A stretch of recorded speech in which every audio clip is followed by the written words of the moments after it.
Assalamualaikum warahmatullahi taala wabarakatuh. Halo teman-teman semua. Pada kesempatan kali ini kita akan belajar tentang puasa. Kira-kira teman-teman sudah sah belum puasanya?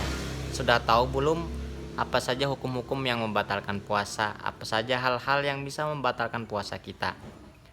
Yang pertama adalah puasa. Kita akan membahas definisi puasa dulu. Puasa adalah dari menurut bahasa menahan. Adapun menurut dalam syariat Islam, puasa adalah menahan daripada hal-hal yang membatalkan puasa, dimulai dari sebelum subuh sampai maghrib. Itu definisi puasa menurut syariat Islam, yaitu menahan sesuatu yang dapat membatalkan puasa dimulai dari sebelum subuh sampai maghrib. Di sini bisa kita dapat simpulkan, kalau kita ingin puasa kita benar dan sah, maka kita harus menahan daripada hal-hal yang membatalkan. Maka penting bagi kita untuk mengetahui apa saja hal-hal yang membatalkan puasa kita. Sudah tahu belum? Langsung saja kita lihat videonya. Ini dia hal-hal yang membatalkan puasa. Hal-hal yang membatalkan puasa ada 9 teman-teman. Pertama, memasukkan sesuatu ke 5 lubang di tubuh kita. 2. Muntah dengan sengaja. 3. Berhubungan suami istri. 4. Hilang akal. 5. Keluar mani dengan sengaja. 6. Haid. 7. Nifas. 8. Melahirkan. 9. Murtad. Kita akan menjelaskan satu persatu mulai dari yang pertama teman-teman semua. Yang membatalkan puasa yang pertama adalah memasukkan sesuatu ke 5 lubang di tubuh kita. Apa saja 5 lubang itu? Pertama adalah mulut, hidung, telinga, jalan depan, dan yang terakhir adalah jalan belakang. Sekarang mulut. Mulut ini adalah batal puasa kita jika memasukkan ke dalam mulut kita dan menelannya. Jadi, itulah yang membatalkan. Adapun jika cuma memasukkannya saja, seperti kita memasukkan jari kita ke mulut kita, itu tidak membatalkan teman-teman. Yang membatalkan itu adalah ketika kita masukkan gula batu ke mulut kita, kemudian kita menelannya. Itu yang membatalkan. Kemudian, tidak membatalkan jika tidak menelannya. Contohnya seperti apa? Ketika ibu kita atau kakak kita sedang memasak di dapur, dia memasak sayur ikan asin misalkan, atau memasak ayam, masak kari, tiba-tiba dia ingin merasakan rasanya apakah sudah cukup takaran garamnya atau kok sudah asin atau belum. Kemudian dia merasakan, dia letakkan kuahnya sedikit di lidahnya, kemudian dia merasakannya. Itu tidak membatalkan teman-teman. Tapi jika dia kemudian merasakan dan kemudian dia menelan air yang sudah bercampur dengan rasa itu, itu yang membatalkan. Jadi teman-teman harus pahami, memasukkan benda ke mulut itu membatalkan jika kita memasukkannya dan menelannya. Jadi kalau cuma merasakan masakan saja itu tidak apa-apa. Yang membatalkan adalah jika kita memasukkan 1 ekor ayam ke mulut kita, kemudian kita makan. Itu batal teman-teman. Kemudian ada poin penting tentang memasukkan sesuatu ke dalam mulut, yaitu adalah menelan ludah. Ustaz, menelan ludah hukumnya apa Ustaz? Batal atau tidak? Jawabannya adalah tidak batal menelan ludah sendiri, asalkan memenuhi 3 syarat ini, yaitu adalah dia menelan ludah sendiri, bukan ludah kawannya. Kalau dia menelan ludah kawannya batal. Kemudian yang kedua adalah dia masih di dalam mulutnya, tidak dikeluarkan. Misal dia keluarkan air liurnya, dimasukkannya dalam gelas, kemudian dia masukkan dalam kulkas peti ais supaya dingin niatnya, kemudian dia minum air liur tersebut. Itu yang membatalkan. Kemudian syarat yang ketiga adalah tidak bercampur. Air liurnya masih pure, masih murni. Tapi kalau sudah bercampur air liurnya, misalkan dia memasukkan gula batu di mulutnya, maka bercampur rasa manisnya dengan liurnya, kemudian dia telan air liur yang sudah bercampur itu, maka puasanya batal teman-teman, karena dia menelan air ludah yang sudah bercampur. intisarinya adalah menelan ludah itu tidak membatalkan asal ludah sendiri dan masih di mulut kita dan tidak bercampur dengan benda-benda yang lain. Jelas teman-teman? Kemudian kita membahas lubang yang kedua, yaitu hidung. Maka batal puasa kita jika memasukkan sesuatu ke bagian hidung kita yang sampai ke bagian paling atas. Jadi kalau kita masukkan jari kita itu tidak sampai membatalkan teman-teman, karena dia tidak sampai ke bagian atas hidung kita. Yang bisa sampai ke sana adalah mungkin pakai alat yang kecil seperti tusuk gigi misalkan, atau apapun itu. Jika sampai ke masuk hidung yang bagian atas, nah itu yang membatalkan. Tapi kalau cuma kita mengkorek-korek saja, misalkan teman-teman ada yang hobinya mengorek-ngorek hidung, nah itu tidak apa-apa, tidak membatalkan, asal tidak sampai ke bagian hidung yang paling atas yang dekat dengan mata. Kemudian yang ketiga, telinga. Puasa batal jika kita memasukkan benda yang lebih kecil dari ujung kelingking kita. Jadi kita masukkan itu dengan ujung kelingking kita sampai ke ujung, nah itu tidak batal. Jika menggunakan kelingking kita masukkan sampai batas paling akhir kelingking kita, itu tidak membatalkan teman-teman. Tapi jika kita menggunakan benda atau sesuatu yang lebih kecil daripada kelingking kita, maka itu membatalkan. Contoh seperti menggunakan pembersih telinga atau katembat misalkan. Itu kan lebih kecil dari ujung kelingking kita. Maka ketika kita masukkan itu sampai ke ujung batas terakhir, maka itu membatalkan puasa kita. Tapi ada sebagian perkataan yang mengatakan memasukkan sesuatu ke dalam telinga itu tidak membatalkan sama sekali, dan itu masih mazhab Syafi'i. Nah, ini untuk memudahkan kita.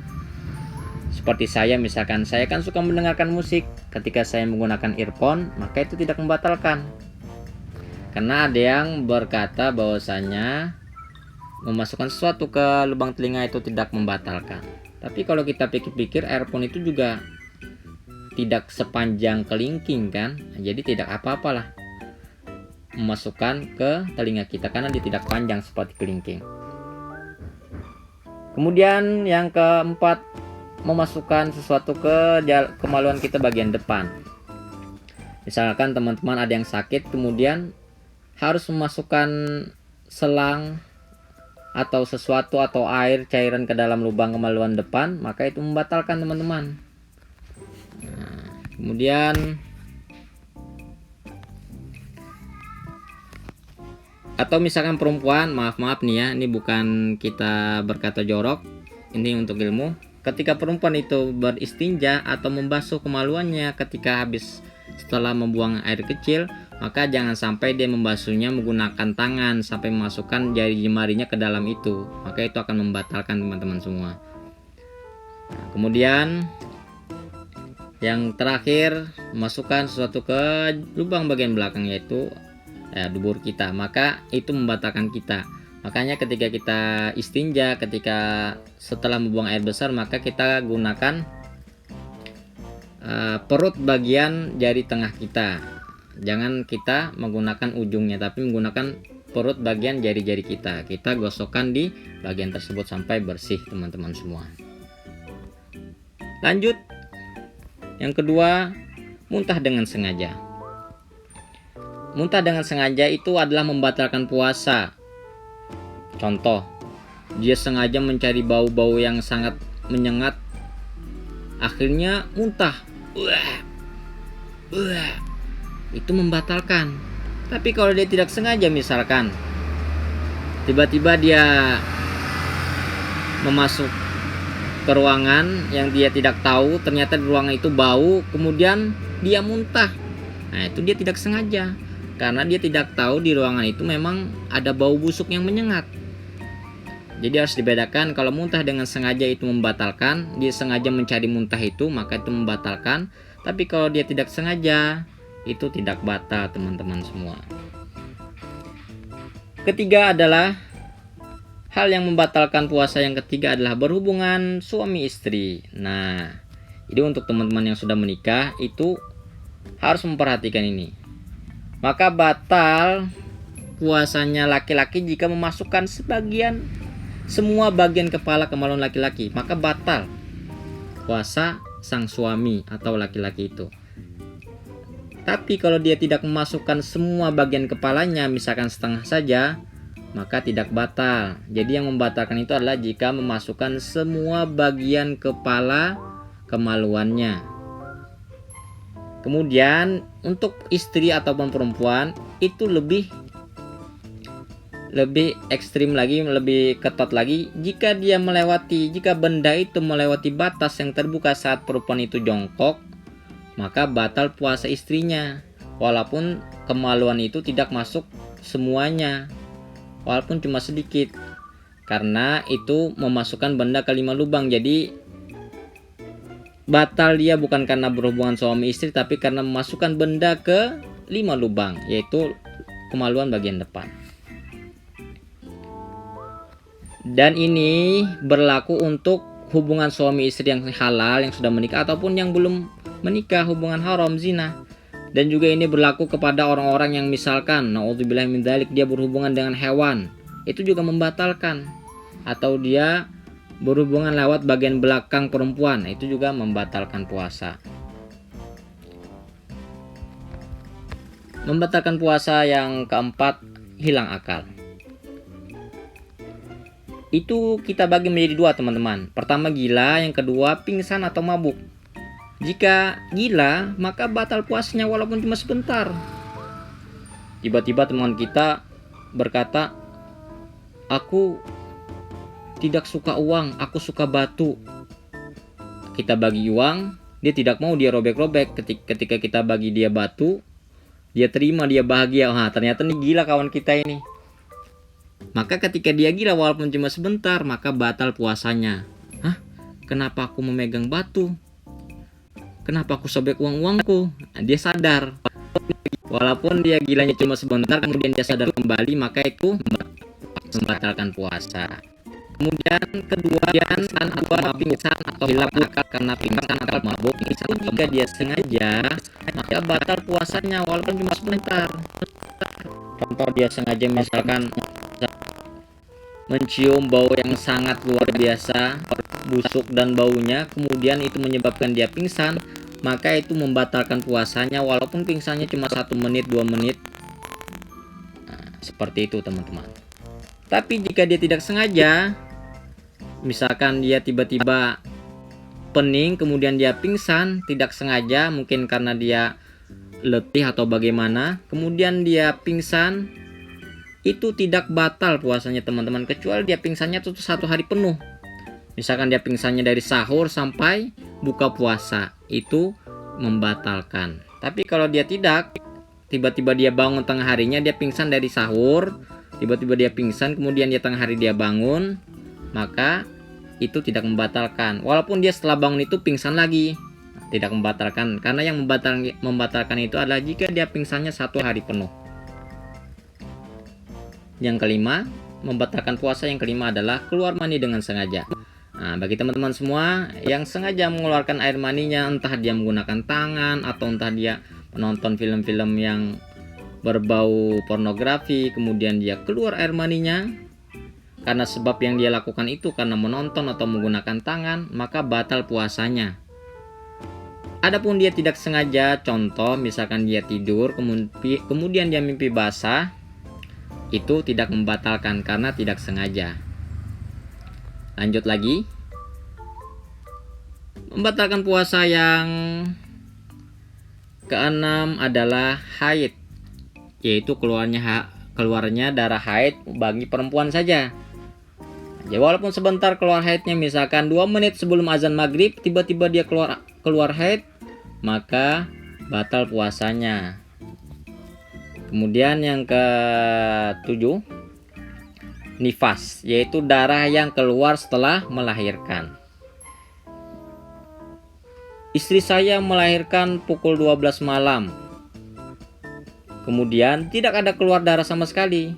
Kemudian dia puasa niatnya.